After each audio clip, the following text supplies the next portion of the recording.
Hi, welcome to Grace Art Workshops. Today I invite you to paint with me. We're going to continue our project on 2 Corinthians 1, verses 3 and 4. This is a time where we have religious art painting lessons. So far, this is the fifth of 6 series. And so far in the first series, we looked at Scripture and we dove into Scripture to get a good understanding of what it meant and what it means for us today. We pulled out of that Scripture one verse that spoke to us, that had a significant meaning. And usually the best ideas for paintings and artwork are the stuff that move you, that have great meaning. So we found the verse that moved you in that chapter. And for me, it was verse 3 and 4, where it talked about the compassion of Christ, how he gives us compassion, and then we take that compassion and we share it with others.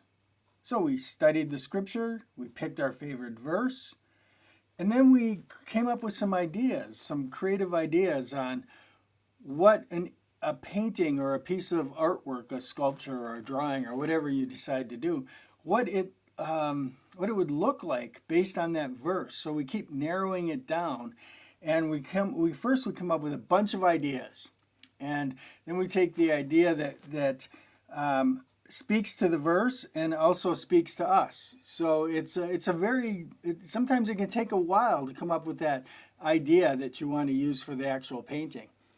In this case, we came up with a concept. We shared that in video number 3. And once we had sketches and an idea what we wanted to do, then we want to create some source material, and that was in the 4th video that we made.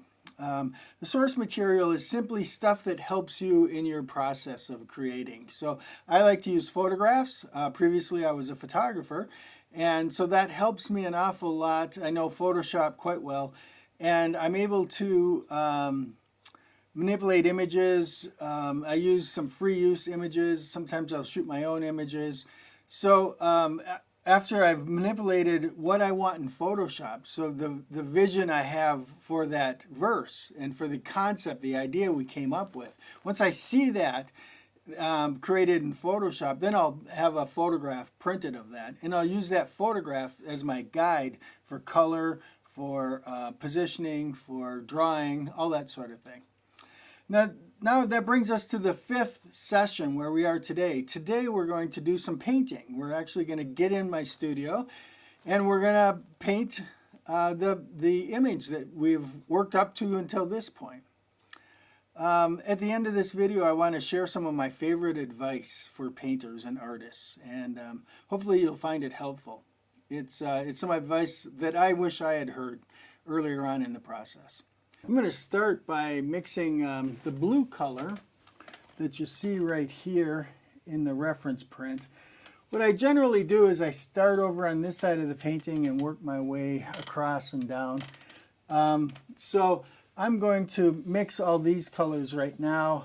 I could mix all the colors, but I think for right now I'm just going to mix these here colors. So we're going to start with that blue, and so I take a little bit of my blue paint here, and when I mix paint, I don't always get to it right away.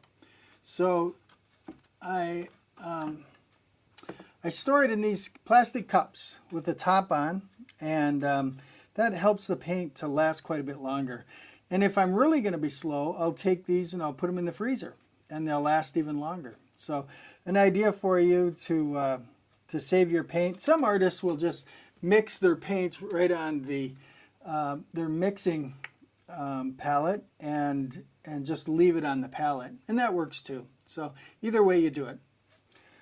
So we're going to put a little blue, and that's a lighter blue. So we're going to start with our blue. All right.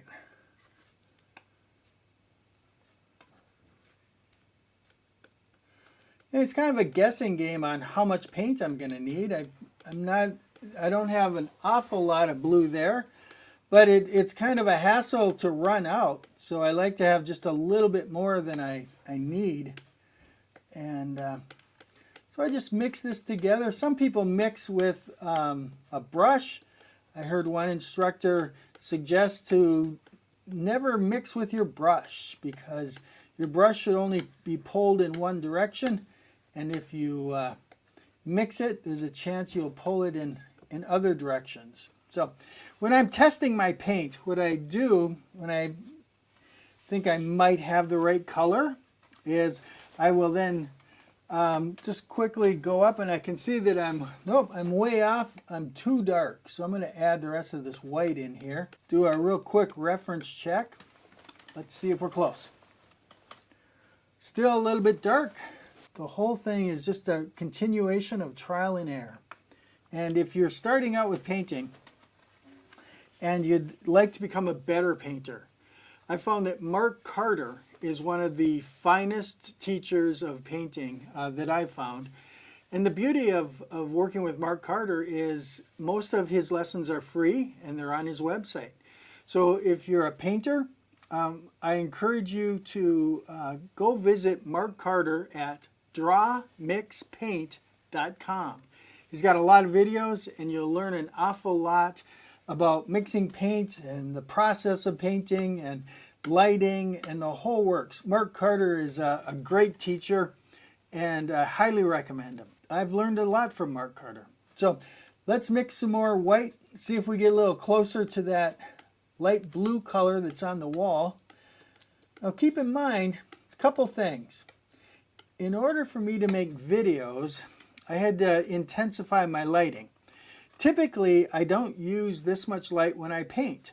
I calculate the amount of light for ultimately where I hope my artwork will be seen, in the intensity of light of where it will be seen. I want to match that. So I hope to be in homes, living rooms. I hope to one day be in galleries even. I think that would be a lot of fun. So I then calculated the light for galleries. I calculated the light for in-home. I calculated the lights for offices. And I got a general average, and that generally is the lumens, which is the intensity of the light, how it's measured. That's I got an average number for those three, and that's where I put my intensity of lighting. So, you know, the thing with working in the studio is you really have to control every element. You have to control your lighting, where you're positioned, your canvas position, everything. It just takes a little planning, and then you can get your studio set up just the way you like it. So you've got control over your lighting, you've got control over your work area. In the back of your work area, as you can see, I have black. And I have black back there so I don't have any reflection. Okay, let's see if we're close. We're still a little bit light, so let's add more white and just keep on. A lot of artists will use color interpretation. They'll use color as a mood. They'll use color as an effect. I like to use color exactly the way that I had it referenced, and exactly, or as close to as possible to the true actual colors. But you don't have to do it that way. There's a lot of variety in how you can go about doing this. And it's kind of fun to experiment and then discover what style works best for you. I think we're spot on. So now that we are ready, let me show you another thing you can do. You don't need a color checker. You can actually make one of these out of wood.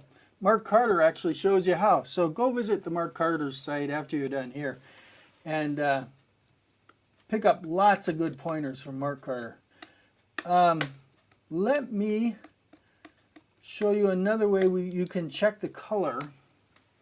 You just take a brush, dip a little paint in there, not too much, just a dab. All right, and then let's go over to the painting. Now, this is a reference photograph. So what I can do is I can actually dab paint right on the area that I'm matching as well. If I didn't have a color checker, I could just check my colors that way. And what you can do is, if it's in an area where you want to see the detail, after you applied a little paint, you just take a paper towel and wipe it off. if you need to see the detail of that area. After I've mixed up the paints, we'll come back together and we'll start painting.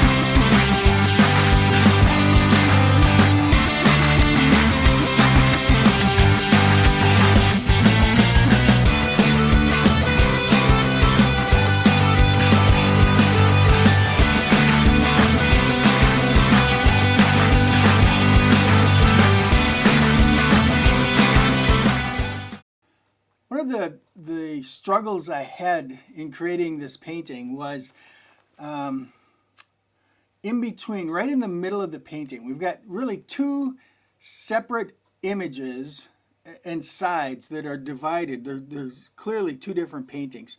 The thing uniting those is the couch. The couch, it's the same couch but painted in different colors. So that couch unites the two images.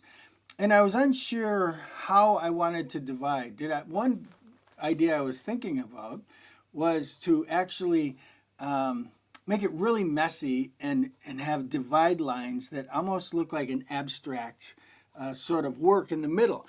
And then another concept I was kicking around was really make it abstract. Give myself like 6 or 7 inches and tape it off and paper off and just really do an abstract painting right in the middle.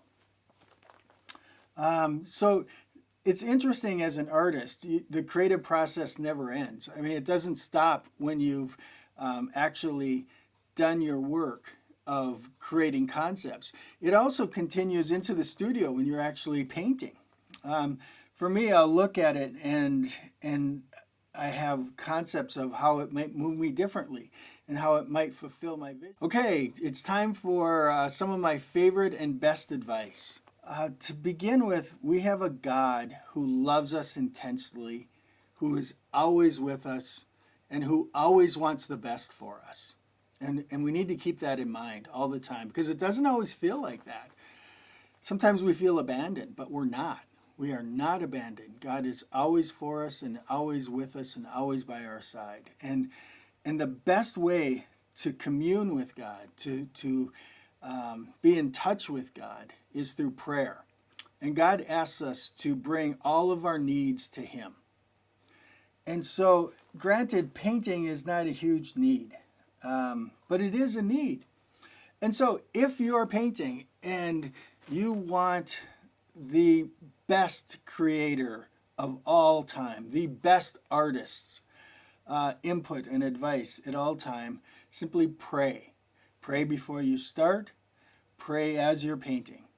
And as you pray, your words are interceded through Christ, and they're heard by God. And one of the best artists in the world is obviously God. All you have to do is take a look at nature, and you'll see He is by far the best artist of all. And we have the capabilities to tap into the universe's very best artist anytime we want to. And so, and He speaks to us all in different ways. Some people have a real sense right when they hear from God exactly what they're supposed to do. Others don't. Others really have to go with their gut, and they get direction from God as they move. Or when they're at a point where they step back and look at it, they get a gut reaction that is inspired by God. So I encourage you as you paint and as you do everything in life to pray and trust in God. And then go with that confidence. And with that confidence of your Lord shining upon you. And as you go forward with that confidence of the Lord being with you and for you, I think you're going to become a better painter. The other thing is quite simple. Practice. You can't become a good painter if you don't practice. You have to spend an awful lot of time practicing.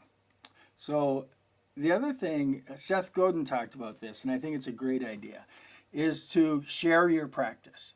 Don't wait until you're completely polished and completely professional and you feel there are no errors in your painting, because you'll probably never get to that point.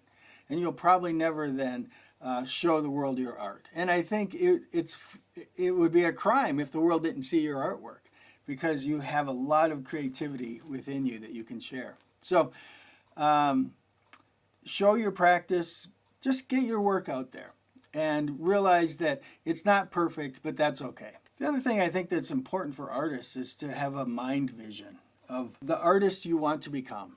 And if you have that vision of who buys your artwork, what does your art look like, where is it shown, I think you're more inclined to walk in that direction with your action steps, with the things you do every day. But it begins with that big dream and that vision of seeing yourself as an accomplished artist in the area in which you want to work. And if your dream is not to be famous and well known, that's just fine. In fact, that might even be better. But nonetheless, even if it's a hobby for you, have a dream of your hobby and what you want your work to do. And think about why you do it as well. And let those things guide you through your process of becoming a better artist. The other thing I noticed as an artist that I found really helpful is simply to trust your gut. You're going to have other people who disagree with you and don't like your artwork. And that's very hard as an artist, because you always want people to like your artwork, and they're not going to. So come to that realization that you need to paint for yourself. You need to trust your gut. And get in the practice of listening to what you think looks good and what you think it should look like. And the more you're in tune with that, the more you practice that listening to your gut, I think the better artist you're going to become. And the last pointer I have for you is simply get out of your studio once in a while. I just told you to stay in your studio and practice. An artist's creativity comes from taking known things that are in your mind and in your memory and smashing them together or twisting them around. So the more ideas and concepts you have in your mind, the better your creativity will be. So what you need to do is you need to fill your mind with as much beautiful, creative, fun, interesting stuff as possible. And some of the best ways to do that is to get out in the community and be around people and take part in events and activities. And I think the best activity you can take part in is actually with your church. I encourage you to join a church and be very active. The more experiences you have, the better your work is going to be. The next step is the last step in our 6-step process, and that is to simply reveal our work. So if you've created some art along with me during this process, I encourage you to send me an email. You can find it on my website, MikeLarsonArt.com.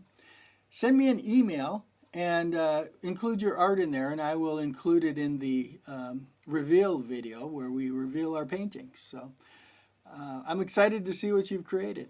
Thank you for watching. Look forward to seeing you soon.